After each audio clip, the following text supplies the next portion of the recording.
আসসালামু আলাইকুম রহমতুল্লাহি বারকাতুহু। হাশমাতুল্লাহ অফিসিয়াল ইউটিউব চ্যানেলের পক্ষ থেকে আপনাদেরকে সকলকে জানাই আন্তরিক শুভেচ্ছা ভালোবাসা।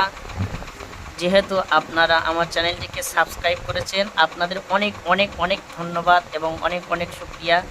এরকমই আমার চ্যানেলটিকে সাবস্ক্রাইব করবেন। আমার 1000 সাবস্ক্রাইব পূরণ হয়ে গিয়েছে। সাবস্ক্রাইবার পূরণ হয়ে যাওয়ার কারণে সত্যি আমি খুবই আনন্দিত। আপনাদের জন্য অনেক অনেক দোয়া চাই এই রবিউল আউয়াল মাসে। আল্লাহ যেন তোমাদেরকে সকলকে সুস্থ রাখে এবং বাড়ি থেকে রহমত যেন আল্লাহ ভরিয়ে দেয়। এরকমই আমার পাশে থাকবেন, চ্যানেলটিকে সাপোর্ট করবেন, শেয়ার করবেন, কমেন্ট করবে যাতে আপনাদের নামগুলো জানতে পারি। আল্লাহ যেন তোমাদের ওসিলা করে এইরকম আমার উৎসাহ করিয়ে দেয়। আরও নিত্য নতুন নতুন আলেম ওলামাদের ওয়াজ ভিডিও গজল নিয়ে আপনাদের কাছে আমি সুন্দর সুন্দর নাতিয়া কালাম নিয়ে উপহার দিতে পারি, এই আশা রাখি। আপনারা এরকমই সাপোর্ট করবেন, এরকমই আমার পাশে থাকবেন। আসসালামু আলাইকুম।